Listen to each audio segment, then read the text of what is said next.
जिसके जीवन में सुविधाएं और यश आ जाती है, समझो उसके लिए खतरा बढ़ गया। लेकिन जिसके जीवन में धैर्य आ जाता है तो सुविधाएं और यश का दुरुपयोग नहीं करता। धैर्यवान व्यक्ति पहलवान व्यक्तियों से भी बड़ा बलवान होता है। गांधी जी पतले दुबले थे, लेकिन धैर्य का धन ऐसा था कि अपने उद्देश्य से डटे रहे। बड़े बड़े बलवानों को हराने में सफल हो गए। धैर्य, संयम, भगवत आश्रय, परोपकार, ये ऐसे कुछ दैविक गुण हैं जिन गुणों से साधारण आदमी महान, महानतर, महानतम हो सकता है। और अधैर्य, विलास, असहिष्णुता, असहानुभूति ऐसे दुर्गुण हैं कि बड़े से बड़े पद वाले व्यक्ति को भी उठा के गिरा देता है। जैसे रावण का पद कितना बड़ा था, हिरण्यकश्यप का पद कितना बड़ा था, कोई राजा उसकी बराबरी नहीं कर सकता। लेकिन स्वार्थ ने, असहिष्णुता ने, वैर भाव ने गिरा दिया। मीरा ने, शबरी ने ऐसी कोई शक्तियां नहीं पाई थी, फिर भी गुरु का सानिध्य था, सत्संग था, परोपकार था, सहिष्णुता थी, धैर्य था, परदुखता, कातरता थी। कितने ऊंचे उठे कि राम जी झूठे बेर खा रहे। और कृष्ण जी उनके इर्द गिर्द ध्यान रखते, कहीं मेरी मीरा को प्याले में दिया हुआ जहर असर न करे, भेजा हुआ सांप नौलखा हार बन जाए। ये भगवान कितना ध्यान रखते हैं। उससे भी एक ज्यादा और एकदम नई बुलेटिन बताऊंगा कि पूज्य मोटा महाराज हरिओम हरिओम जो करते थे, नथुराम शर्मा नाम के एक संत थे, उनके शरण में गए। अहमदाबाद के पास एक हाजी बंगला था, वहां रहते एकांत में। उन्होंने बोला मुझे मगर दिखा, और मगर दिखाते कहां पहुंचे। और बाद में नर्मदा जी कैसे चांदी की थाली में भोजन ले आए, बोले खा ले।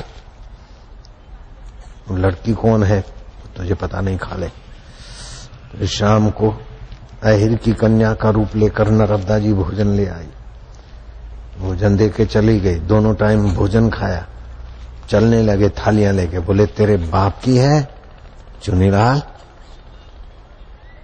थालियां क्यों उठा के चलता है, चल नर्मदा जी किनारे, दे दे माता जी को वापस। नर्मदा जी में थाली डाली, अदृश्य। कैसे कैसे सिद्ध पुरुष हो गए। ये कौन सी हस्ती है भारत की, जो मिटाने वाले मिट गए, लेकिन भारत अभी जिंदाबाद है अपनी संस्कृति और अपनी कला कौशल, अपने ज्ञान और ध्यान में। सूर्य ग्रहण और चंद्र ग्रहण का फायदा भारतीय लोग जितना लेते वैसा दूसरा लोग नहीं ले सकते। तो अब मैं आपके लिए विशेष चाहूंगा तो कि इतने समूह है और जिसके जीवन में धैर्य है, हिम्मत है, श्रद्धा है, वो कमला हिजड़ा भी हो, लेकिन सागर में बीजेपी को हरा दिया, कांग्रेस को हरा दिया।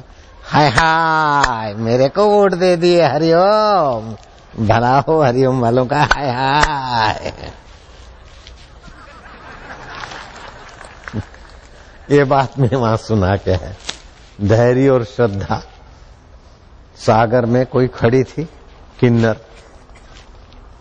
कमला नाम था, मैंने सुना है, वो बताता हूं। बाजार में घूमी धैर्य से, हम तो निष्पक्ष हैं, हमारी नहीं ये पार्टी है वो पार्टी है, हमारी तो राम राम हरिओम अल्लाह जो भी बोलो हाय हाय, खाली वोट देना, भगवान खुश रखेगा, अल्लाह हाय हाय। धैर्य से घूमती रही, बीजेपी को किनारे कर दिया, कांग्रेस को किनारे कर दिया, स्वतंत्र अध्यक्ष बन गई। हाय हाय, धैर्य का बल देखो, श्रद्धा का बल देखो, मिलनसार स्वभाव का बल देखो, हाय हाय। सदैव प्रसन्न रहना, जरा जरा दुख आए और घबराना, धैर्य छोड़ना, तो मिली हुई योग्यता, मिला हुआ साधन, मिला हुआ सद्बुद्धि का नाश हो जाता है।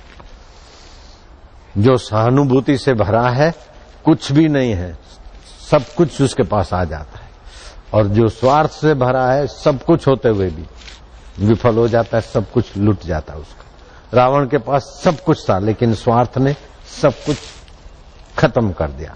शबरी के पास कुछ नहीं था, सेवा, श्रद्धा और सहानुभूति, सब कुछ न होने पर भी सब कुछ का स्वामी उनका प्रशंसक बन गया, उनके झूठे बेर खाता है। और बड़ी बात क्या सुनाएंगे मेरे बाबा जी? हाय हाय हरिओम बोलो ना। अब एक विनोदी बात बताएंगे सुरेश बाप जी।